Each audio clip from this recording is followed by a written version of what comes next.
Hello. Hello. Welcome to the second episode of Oak Moon Tarot Podcast Advice Edition. Advice edition. Advice from the Tarot. I'm Danielle. And I'm Abby. And we've got some questions that we have curated from Instagram.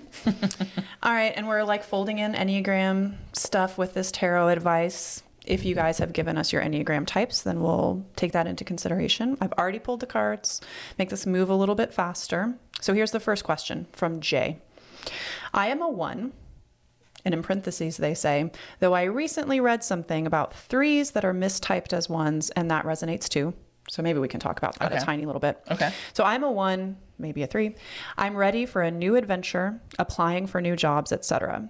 My question is, what are my blind spots? What should I be aware of as I'm seeking these changes? Okay. And the card I pulled for you, Jay, Ace of Cups.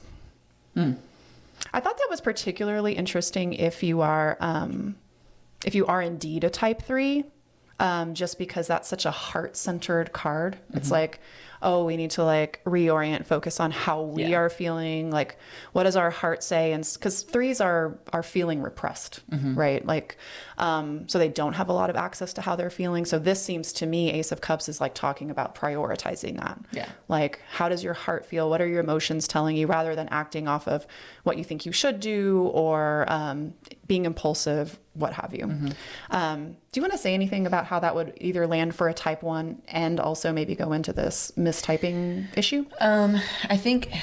Listening to the question, I think Ace of Cups, it actually says more.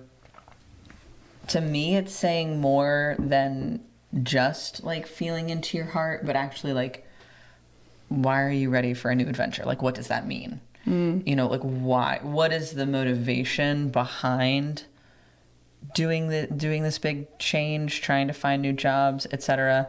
I think there's something about like self-knowing and self-understanding in Ace of Cups that like you've explored more of yourself, you know yourself more fully, and I think that's kind of the answer to all these questions, you know, like, oh, well, what are my blind spots? What do I need to look out for? It's like, well, what are your blind spots? What do you need to look out for? Like, what has been a problem in the past? What, you know, and I think that applies really well, whether you're a 1 or a 3,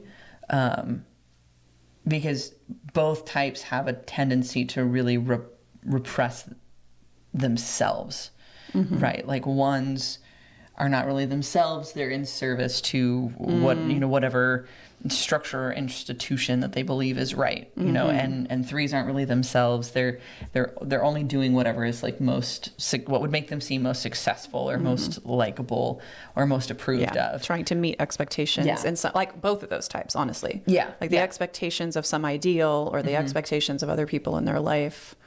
Or expectations that they've set up for themselves. Yeah, and so I think Ace of Cups is saying more about like you need to know yourself in order to move through this process and have it be something that's successful, or something that's like enriching or valuable for you, where, you know, without that, you know, this will be same shit, different job. Yeah, right. I hear that. Yeah. I hear that. Yeah. And so I don't think with this question, I can't go into the mistyping. Yeah. But is that a common mistyping? 3s mistype all the time. Just across, not necessarily as 1s, but just as any other type? Yeah. Yeah, I hear that. Yeah. So it's like, okay, yeah, maybe. But is that even really the point? Like, I don't think it's the point. And you put it as an aside, so like, you know, it doesn't seem like it's maybe a big concern of yours. It's just and I think the tarot's answer is pretty clear regardless. Yeah, I definitely I feel all of that, what you're saying, and I would just also emphasize that it's like feel your way through these changes instead of trying to like reason and logic your way through them.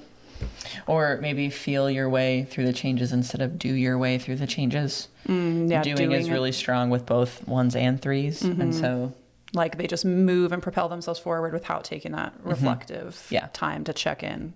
How am I feeling about this? Yeah. That makes sense. Okay. Next question. From Miriam. How can I find love now that I'm stuck with this chronic illness? I can barely leave the house. Woo. It's a hard one.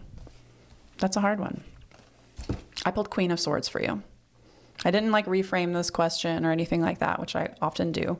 How do you find love now that you're stuck with this chronic illness? Queen of Swords is interesting on two different levels, I think. So I think of all the queens in the tarot as like witches. You know, a lot of times Queen of Wands gets that designation as the witch of the tarot. I think all queens kind of have that. And I think of them all as like magic makers, because they are kind of about our internal space of like sanctuary and prayer and self-care, getting in touch with what we want. And so Queen of Swords, like I think they're magic because swords is the suit of like communication and words. Like I would say, have you like written down what you want for one thing? Like that's a big part of like when we're ready to have a partner, like really ready, is like, okay, have we actually like written down the qualities that we want in a partner, what that person would look like for us so that we can recognize them when they show up. Like I think that's a big part of it, but also to just put that energy out there, you know, like writing words down is a spell. Like, and it's a big part of a lot of spell work, like magic work involves writing down words. So like, I think about it in that way quite a bit. And also just like speaking out loud to people in your lives. I am ready for a partner. I'm ready for love, because like how often do people in your lives like end up connecting you with the people that you will be partnered with? It happens all the time, but people aren't going to be able to make those connections for you until you tell them that you're ready. Yeah. So I think that's a big part of it too. And that's a kind of magic also. But Queen of Swords also has a huge relationship with loss and grief. And so I wonder too if it's showing up here, because you say now that I'm stuck with this chronic illness, which makes me think that it's new, like it's a newer thing for you. Yeah. So I think that a big part of Queen of Swords here too is like making sure that your relationship, like you've given yourself an opportunity to grieve and to lament where you are now. Because I think if you haven't given yourself that space to be like, wow, this is I'm in a different world. And my capacity is a lot different than it used to be. And like, have you given yourself space to really come to terms with that, like loss, and like concede that things are going to be a lot different for you now, and that it's going to require you to operate so much differently in order to get what you want, and to just make sure that you've really like done that work. That's what I think about Queen of Swords there. Yeah. Yeah. I mean, I immediately, I question the question, like immediately, like in that, the way it's phrased, it's like,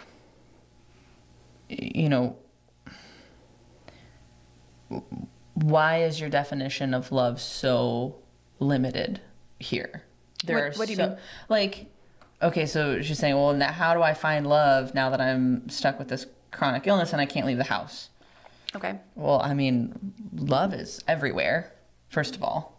But like, even if we were to go through the very like limiting process of defining exactly what you want as a romantic partner. Well, which we are kind of putting that assumption on this question. So let's just say that. Like, I'm acknowledging that assumption, but if that is what this person is asking for, it's like, well, I mean, there is all kinds of ways to date and to find people online. That's true. That, like, Queen of Swords has a lot to do with communication, right? Like, okay, so now you're communicating through a different means. So you're saying like, we're redefining this, like you're kind of still looking at it as like the barely leaving the house part is an obstacle, but like why? Yeah. When you have these like portals of communication open to you where you can have connection with whomever all across the world. Yeah. Yeah. Yeah. And, like, also, I think when we hyper focus on, again, making the assumption that this is about a romantic partner, when we hyper focus on a romantic partner, that's not really what we're wanting. Like, that's just like a symbol of something that's taking the place of like more intimacy and connection and support and all of these things. And so, maybe it's worth your time and energy to focus on cultivating more community, so that when you do find someone, you're not putting so much on them that like they have to be the source of love in your life, right? Like there is love all around you in all different forms that are all equally valid and necessary. You know, to limit, again, to put the assumption on this and to limit it down to like just having a romantic partner, that it doesn't serve you in the long term. Like there is a lot more available to you. Yeah. So in that, like the way that you're talking about this, then Queen of Swords kind of becomes this reminder that you really need to get clear and know what it is that you really want and what you're asking for.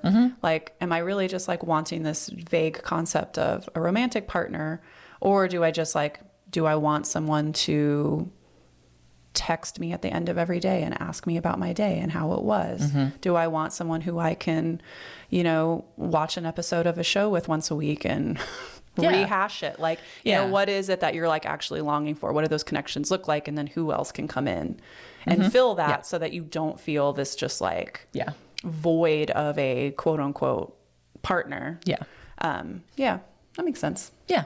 Okay.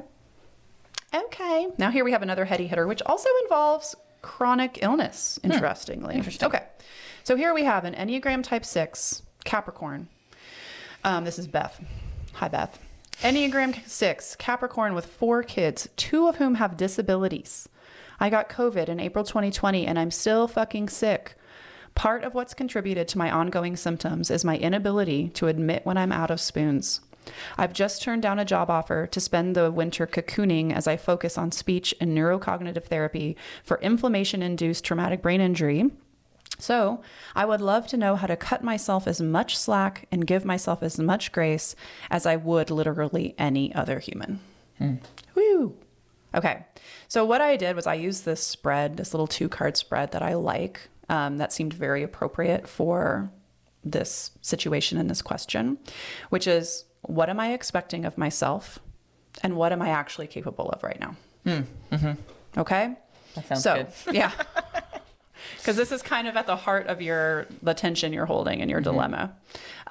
So what are you expecting of yourself? I pulled King of Wands. What you're actually capable of at this time, I pulled Queen of Pentacles reversed.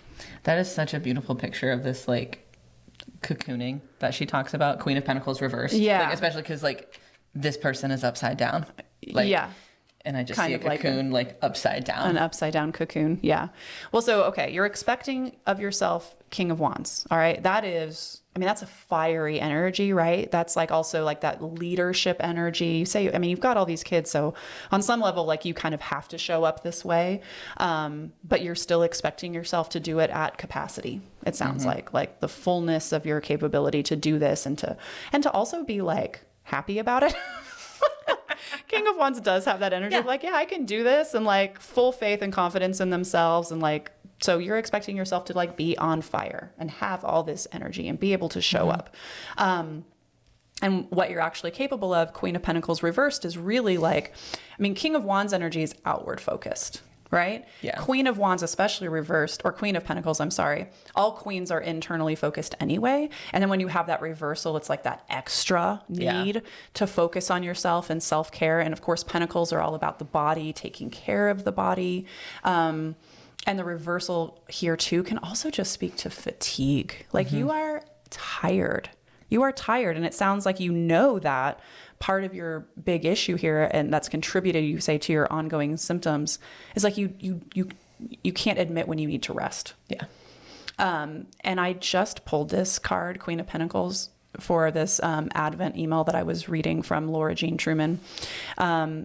And the line was, "It's hard to believe that rest is primary, not a reward for work." And I pulled Queen of Pentacles for that. And that's so interesting because Queen of Pentacles is the Capricorn court card. Yeah. And Capricorns do, and I'm a Capricorn, like I get it. Like there is relentless work. Like work is always first, right? So this idea is shifting shifting into rest being primary, not a reward for work. That's huge. That's a huge shift for a Capricorn to make, right? So I thought that was really interesting that showed up, and you're a Capricorn. So it's really interesting that that's here. That's really challenging a lot of your just like programming. Yeah. And I think, you know, as far as like advice, you know, how do you cut yourself slack? How do you give yourself the space? Like, I think, like, first of all, like you say that like you're not good at knowing when you need rest. I think maybe the Queen of Pentacles here reversed is just kind of pointing out to like, you need rest all the time. Yeah. So like switching to that expectation of like, I have to rest. I'm going to expect that I'm going to be exhausted. And when you do that, then you can actually start planning for that. Like plan for the fact that you're going to be exhausted. So ask for more support, either from your partner, from your community, friends, hire a cleaning lady, right? Like hire someone to cook meals, right? Whatever you are capable of, do whatever you can to give yourself this space, or else you're never going to fully heal. So like just, I really feel like the Queen of Pentacles reversed is just like, plan on the fact that you're exhausted, right? And if you can do that, then you've removed this piece of kind of expectation that you're going to do more, right? And it's the expectation that creates the kind of conditions for the shame and the guilt and the pressure that you're putting on yourself. So if you can set life up, right, in this kind of almost cold, logical sort of way, set life up knowing, you know, banking on the fact that you're going to be exhausted, then if you end up not being exhausted, great, you're going to feel really good, right? And you're going to feel excited, like, oh, look, I can do some more things, great, awesome, fun. But the support is already in place so that you can take some pressure off. Right. And that support, like I said, it could come from a partner. It could come from your community. It could come in the form of like literally like paying someone to come and do things around the house that you no longer have the capacity to do. Really whatever is like available to you. But like there is support available, but you have to like reach out and like do that first. Like asking for support shouldn't be, I mean, just like this quote talks about, asking for support shouldn't be after you're exhausted. Yeah. It should be, I mean, you already know you're going to be exhausted. Yeah. So plan on that. Yeah. And like let the asking for support come first. And then you can ease into your rest a little bit more fully. Yeah. Yeah. That's my thoughts. Yeah. Yeah. And sixes have tons of community. You just have to like trust them. And that's really where your work comes in, like from an Enneagram perspective, is like trusting people to show up for you. Yeah. And so it's good work, and it's a good thing that you're this tired so that you can learn this lesson. Yeah, it's true. Because we don't learn how to trust people until we're forced to trust people. Yeah. Yeah. Says the 8, like the... Speaking of 8. No, here we go. Next question is from an 8. Okay. Type 8. Allie. I'd like advice from the tarot on opening my damn mouth, then regretting it ad nauseum. Not that I've said mean things, but rather I've continued a conversation that I should have simply ended, offered myself up, and then being like, why the fuck did I offer to do that, etc. And then you followed up later and you were like, I think a lot of this is about learning that speaking my truth is not the same as speaking my ego. So I think that's a big part of it. But when I heard the question, what I heard in this question was an issue of like capacity. That you're continuing like this kind of outpouring, whether that's like continuing a conversation or offering to do something that you think that you have the capacity for, and then later you're like, wait, I don't have the capacity for that. Yeah. As an 8, that sucks. To admit, it's like the worst thing. Like admitting that you don't have the capacity to do something is maybe the worst feeling in the world. Yeah. And like throw on like, and then if you add the like guilt or frustration of the fact that you've already said yes, that makes it even worse. Right. Right. So it's because then you have to admit vulnerability if you're going to like back out. Yeah. So it's like, I phrased it the way that I did to kind of highlight the fact that like, even just saying no in the moment is going to be incredibly difficult. It's going to be, that's going to hurt all by itself. But if you've already said yes, it's going to hurt even more. It's not going to be fun. Sorry. Yeah. But what did you draw for this? Okay. Well, I drew 3 of Wands reversed. Cause I wanted like the way that I kind of phrased the question when I was shuffling was what energy or what card would help you think before you speak, essentially. You're having like a reaction to this. I'm interested in what you're coming up with because I have a lot to say about 3 of Wands reversed, but just go for it. Well, this is exactly what we pulled for me a few nights ago. Oh, really? I don't remember that. When we were talking about like my Hanged Man year and how like all of like I've put my heart and soul into so many different things this past year and they've all just like fizzled out and I don't feel like I have the energy, the capacity to like maintain anything or like I'm just kind of like and so I'm having a very visceral reaction to seeing it come up again in like very direct comparison to like an 8 with capacity issues and so I feel like I'm a little on display at the moment. Well, so it's interesting. So 3 of Wands reversed, the astrological correspondence to 3 of Wands is Sun in Aries. Okay. Aries is Emperor. So if you imagine, I mean, like that energy of like the Sun combined with Emperor energy, that's very like go get 'em energy, right? It's very much like, I can do this. I have this. There's not a lot of like questioning if we have the capacity for something, you know, it's kind of just have it. Of course, there's a go forth. It's taken for granted that you have capacity, right? Yeah. It's this go forth. I'm going to do this. Isn't this going to be great? You know, kind of energy. And so in the Rider-Waite-Smith, and if you're watching this on YouTube, I hope you can see it. And if not, I'm describing it anyway. There's like ships. Like this is kind of sometimes a not very noticed part of this card. There's little ships down there in the water. And so it always makes me think of that phrase, you know, we're watching our ships come in, you know, and sometimes the reversal can kind of be that where we're like, oh, my actions have consequences, you know? And like when we've acted maybe kind of with that spirit of impulsivity or like, yes, of course I can do this. And then later we're like, oh wait, now I actually have to have the energy to like follow through with this. I have to deal with this, you know?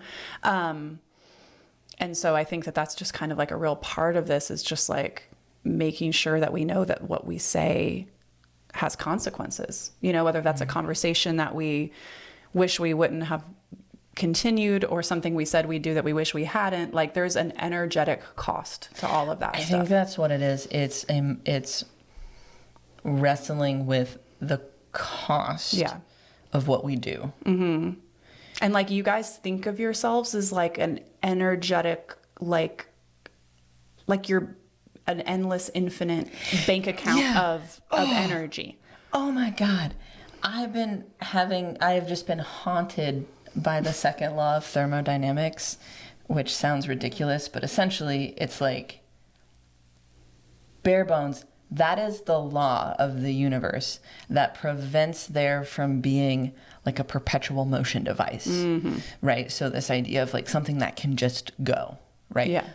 Those don't exist. Right. And they don't exist because of the second law of thermodynamics. And so like, I don't know if y'all have been on TikTok lately and seen there's like a little like wooden structure thing that has these little balls that like drop down a hole and then like shoot and then like land back and it looks like a perpetual motion device. What they don't show you on TikTok is that it actually like plugs in and there's an electromagnet that like pulls the ball. Anyway, it's fake. And we as aides see ourselves as a perpetual motion device that we can just keep going. Yeah. And we're like unwilling to really reckon with the cost. And I think eights more than any other type can get away with that for like the longest amount of time. But then we've just depleted or drained ourselves so fully. Yeah. It's almost hard to come back from. And so I think Three of Wands reverse, like paying attention to what things might cost. That's not a thought process I think eights do very well. Yeah, it's you do it and then you like deal with the repercussions later. No, I mean, I think unless you're a self-pres 8, you're maybe never even asking the question of like, what will this cost? You just assume that you can do it. And that's a really hard lesson to learn. Yeah. But like considering the cost, like what will this cost me? Is it worth it? And then it's not even, is it worth it, but do I have it? Those are two big questions, right? Because we're always like, oh, well, if it's worth it, then yeah. Yeah. But it doesn't matter how worth it is if you don't have the money in the bank. Yeah. Right? Like, oh, this is such a good investment. Well, if you don't have the money, it doesn't matter how good of an investment it is. Yeah. And I think that's a really hard lesson for eights to learn. Like I said, self-pres eights may be more in touch with that. But it's still really challenging to like hold on to. For sure. I hope that answered your question. I feel like it was kind of like a two-parter there with sometimes continuing conversations and then saying yes to things. Those are kind of different issues. But the capacity piece felt strong to me. Definitely showed up in this draw, I feel like. So yeah. This was fun. That's all I have. That's all we have, which is great because that's all the time we have. That's all the time we have. That was fun. Yeah. We're going to do this again. We're going to ask more questions. Yeah, I'm going to open it back up like I had. You can really just do it anytime. Ask me anytime. Just send a DM. My Instagram handle is @OakMoonTarot. I will accept your direct messages. We will answer your questions on the next episode. Yeah. Yeah. Great. Thanks, y'all. Awesome. Bye. Bye.